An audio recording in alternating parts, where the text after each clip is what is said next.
نحمده ونصلي على رسوله الكريم أما بعد أعوذ بالله من الشيطان الرجيم بسم الله الرحمن الرحيم وهو الذي أنزل من السماء ماء فأخرجنا به نبات كل شيء فأخرجنا منه خضرا نخرج منه حبا متراكبا ومن النخل من طلعها قنوان دانية وجنات من أعناب والزيتون والرمان مشتبها وغير متشابه انظروا إلى ثمره إذا أثمر وينعه إن في ذلكم لآيات لقوم يؤمنون۔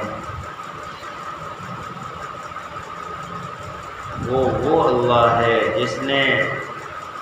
وہ ذات ہے جس نے نازل کیا آسمان سے پانی کو، بس ہم نے نکالا اس کے ذریعے سے ہر چیز کی نباتات،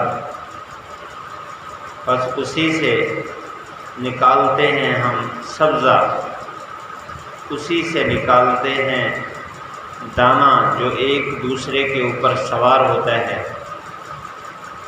اور کھجوروں سے نکالتے ہیں جس کی شاخوں میں گچھے ہوتے ہیں قریب قریب لٹکے ہوئے، اور باغات انگور سے، زیتون سے، انار سے جو ایک دوسرے کے مشابہ بھی ہوتے ہیں اور ایسے بھی ہوتے ہیں جو ایک دوسرے کے مشابہ نہیں۔ دیکھو ان کے پھلوں کی طرف جب وہ پھل دیتے ہیں، اور اس کے پکنے کی طرف دیکھو، بے شک اس میں تمہارے لیے نشانیاں ہیں، اس میں نشانیاں ہیں ایسی قوم کے لیے جو ایمان رکھتے ہیں۔ اللہ تعالیٰ نے اپنی پہچان کے دلائل بیان فرمائے ہیں اس رکوع میں۔ انسان غور کرے، اللہ کی معرفت اور پہچان حاصل ہوتی ہے جس سے اللہ تعالیٰ کی محبت پیدا ہوتی ہے اور اللہ کی ذات پر اعتماد پیدا ہوتا ہے، اور ساتھ ساتھ اللہ تعالیٰ کی بندے کے ساتھ جو محبت اور پیار ہے وہ واضح ہوتا ہے کہ اللہ اس بندے کے لیے کیا کیا انتظام کر رہا ہے۔ انسان کی وہاں تک سوچ نہیں جاتی جہاں تک اللہ تعالیٰ اس کے لیے بڑے بڑے انتظامات کو اور بڑی بڑی مخلوق کو خدمت پر لگائے ہوئے ہے۔ یہاں فرمایا وَهُوَ الَّذِي أَنزَلَ مِنَ السَّمَاءِ مَاءً، اللہ وہ ذات ہے جس نے آسمان سے پانی کو اتارا۔ یہاں آسمان کا لفظ ہے، آسمان سے مراد اوپر والی خلا۔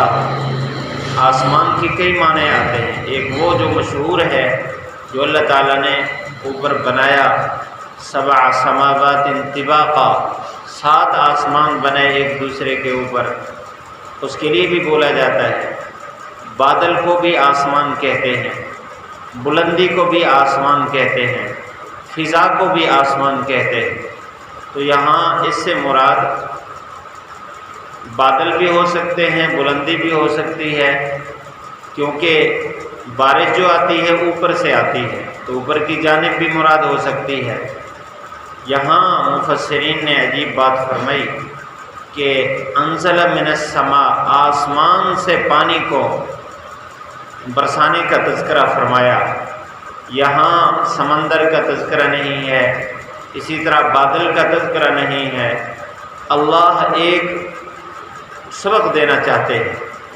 ویسے تو تقریباً تمام مفسرین نے یہ بات لکھی ہے اسی آیت میں کہ اللہ تعالیٰ کا جو نظام ہے اس کے ظاہری اسباب یہ ہیں کہ بخارات اٹھتے ہیں سمندر سے اور فضا میں جا کر وہ تہ بتہ ہوتے ہیں، جمع ہوتے ہیں۔ جب جمع ہوتے ہیں ہوا ان کو لے کر جاتی ہے، ایک جگہ جمع کرتی ہے۔ تہ بتہ جب ہوتے ہیں تو اس میں ایک ماحول پیدا ہوتا ہے ٹھنڈک کا۔ جب ٹھنڈک کا ماحول پیدا ہوتا ہے تو وہ ذرات جو اڑ رہے ہوتے ہیں وہ جمع ہونا شروع ہوتے ہیں۔ جیسے جمع ہوتے ہیں تو اس کے بعد پھر وہ بھاری ہو کر نیچے گرنا شروع ہو جاتے ہیں۔ یہ ایک اس کا ظاہری سبب ہے۔ حقیقت میں اللہ تعالیٰ نے قرآن مجید میں کئی جگہ اس کا تذکرہ فرمایا کہ ہم اٹھاتے ہیں اس بادل کو، اور پھر اس کے بعد تہ بتہ کرتے ہیں ہمارے حکم سے۔ فرمایا کون ہے جو ان بادلوں کے اندر سے تمہیں قطرات پہنچاتا ہے؟ اللہ تعالیٰ کا غیبی نظام بڑا مضبوط ہے، اللہ کے حکم کے مطابق یہ بادل چلتے ہیں، اور وہ جہاں چاہتا ہے وہیں برستے ہیں، جہاں چاہتا ہے وہیں تہ بتہ ہوتے ہیں، اس کے حکم کے بغیر ذرہ برابر بھی آگے پیچھے نہیں ہو سکتے۔ ایک روایت، مشہور روایت ہے بخاری شریف میں، کہ ایک آدمی بادل سے اس نے آواز سنی، جو کہنے والا کہہ رہا تھا کہ چل فلاں آدمی کے باغ پر برس۔ تو جب اس نے آواز سنی تو بادل جدھر جا رہا تھا ادھر ہی یہ چل پڑا۔ آگے جا کر دیکھا ایک وادی میں جا کر بارش برسی، وہاں باغ نہیں تھا، لیکن اس وادی میں پانی جمع ہوا اور ایک ندی کے ذریعے سے آگے گیا، تو ایک باغ میں جب وہ پانی داخل ہوا وہاں ایک آدمی کسی لے کر کھڑا تھا جس نے پانی کو باندھا اور اس کا باغ سیراب ہو گیا۔ اب اس آدمی نے پوچھا آپ کا نام کیا ہے؟ اس نے نام بتایا وہی جو بادل سے سنا تھا۔ اب اس کے بعد اس کو حقیقت بتائی کہ میں نے اس طرح سنا اور اس تحقیق کے لیے آیا، آپ بتائیں عمل کون سا کرتے ہیں؟ اس نے کہا میرا عمل صرف یہ ہے کہ جب باغ مکمل ہوتا ہے میں اس کو 3 حصوں میں تقسیم کرتا ہوں، ایک حصہ اپنی ذات پر خرچ کرتا ہوں، ایک حصہ اسی باغ پر خرچ کرتا ہوں، اور ایک حصہ اللہ کے راستے میں خرچ کرتا ہوں۔ تو اس نے کہا باقی یہ ایک ایسا عمل ہے جیسے اللہ خوش ہوتا ہے۔ تو اس روایت سے یہ بات ثابت ہوتی ہے کہ یہ بادل اللہ کے حکم کے تابع ہے، جہاں اللہ چاہتا ہے وہاں برستا ہے۔ ہوا کا رخ اللہ ہی متعین کرتا ہے، اس کی رفتار بھی اللہ متعین کرتا ہے۔ اس لیے یہاں سما کا لفظ بولا کہ انسان ظاہری اسباب میں پھنس نہ جائے، یہ اس بات کی طرف متوجہ ہو جائے کہ آسمان سے حکم جاری ہوتا ہے بارش کے برسنے کا۔ اس لیے یہاں اللہ تعالیٰ نے من السما فرمایا، بادل کا لفظ نہیں بولا۔ فَأَخْرَجْنَا بِهِ، ہم نکالتے ہیں۔ یہ فصاحت بلاغت کے جو علماء ہیں وہ اس کی باریکی کو پہچانتے ہیں، اور اس میں جو محبت کا ایک اظہار ہے۔ پہلے اللہ تعالیٰ نے غیب کا لفظ بولا، وہ اللہ، وہ ذات جو آسمان سے بارش کو نازل کرتی ہے۔ پھر اللہ تعالیٰ نے متکلم بن کر آگے بات فرمائی کہ ہم نکالتے ہیں۔ یہ ایسے ہے، یہ محبت کے راستے پر، یہ ایسے ہے جیسے ایک آدمی محبت کے اعلیٰ درجے میں اپنے محبوب کی زیارت اور اس سے تکلم کا خواہش مند ہو، تو جب خوب اس کی محبت بڑھتی ہے اور پھر اس کے بعد اس کا محبوب اس کے سامنے آ جائے یا براہ راست اس سے بات کرنے لگ جائے تو محبت کا مزہ بڑھ جاتا ہے۔ تو یہاں بھی اللہ تعالیٰ نے اپنے محبوبین اور عاشقین کے لیے یہ انداز اختیار فرمایا۔ پہلے غیب کا انداز تھا کہ وہ ذات جو اتنا تمہارے ساتھ محبت رکھتی ہے، تم بھی اتنا اس کے ساتھ محبت رکھتے ہو، وہ تمہارے لیے یہ انتظام کرتی ہے۔ پھر اس کے بعد اللہ متکلم بن کر گویا سامنے آ کر فرما رہے ہیں کہ ہم نکالتے ہیں اسی پانی کے ذریعے سے نبات کل شیء، ہر چیز کا کے پودے نکالتے ہیں اسی پانی کے ذریعے سے۔ اب پانی ایک ہے، اللہ تعالیٰ کی قدرت کے اس نظام کو دیکھیں۔ اللہ تعالیٰ یہ جو پانی برساتا ہے کچھ براہ راست زمین پر پہنچتا ہے، کچھ اضافی اللہ تعالیٰ برساتا ہے جو ندی نالوں اور دریاؤں میں چلا جاتا ہے، اور کچھ حوضوں میں بند ہو جاتا ہے، کچھ ایسا جو زمین کے نیچے اللہ تعالیٰ نے جو پانی کی رگیں بنا رکھی ہیں اور نیچے جو حوض بنا رکھے ہیں اس میں جمع ہو جاتے ہیں۔ یہ جو سائنس کا علم رکھنے والے یہ کہتے ہیں کہ اس کرۂ ارض پر بعض علاقے ایسے ہیں جو بالکل برفانی علاقے ہیں اور وہاں سردی کے موسم میں خوب بارش ہوتی ہے، لیکن جو بھی بارش ہوتی ہے وہ وہاں پہاڑ بنتی رہتی ہے۔ اب سردیوں میں انسان کو اور حیوانات کو تھوڑے پانی کی ضرورت ہوتی ہے، گرمیوں میں پانی کی ضرورت پڑ جاتی ہے، تو اللہ تعالیٰ اسی تپش کے ذریعے سے اس پانی کو بہاتا ہے دریاؤں میں، یوں اللہ تعالیٰ سیراب کرتا ہے سب کو۔ اگر یکدم پانی خشکی میں ضرورت کے مطابق برسے تو انسان کی طاقت میں تو نہیں ہے کہ اس کو جمع کرے، اگر بالفرض انسان اس کا انتظام بھی کرے تو انسان کے انتظام تو ناقص ہے۔ جو انتظام کرتا ہے ہفتہ 10 دن اور مہینہ 6 مہینے کے بعد وہ بدبودار ہو جاتا ہے، زہریلا ہو جاتا ہے، وہ آدمی اس کو صحیح محفوظ نہیں کر سکتا۔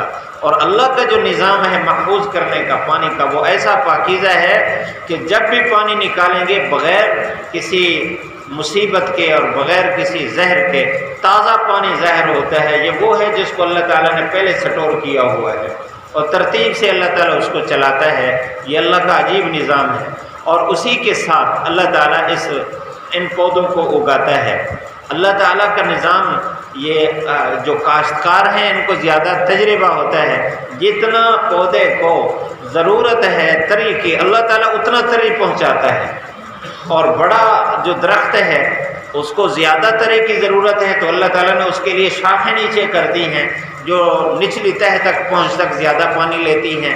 تو اللہ تعالیٰ کی قدرت کے عجیب نظارے ہیں، آدمی غور کرے تو فرمایا فَأَخْرَجْنَا مِنْهُ خَضِرًا، اسی پانی کے ذریعے سے ہم سبزہ نکال دیتے ہیں، اور وَنُخْرِجُ مِنْهُ حَبًّا مُتَرَاكِبًا، اسی پانی کے ساتھ ہم تمہارے لیے اناج کے دانے تہ بتہ لگاتے ہیں۔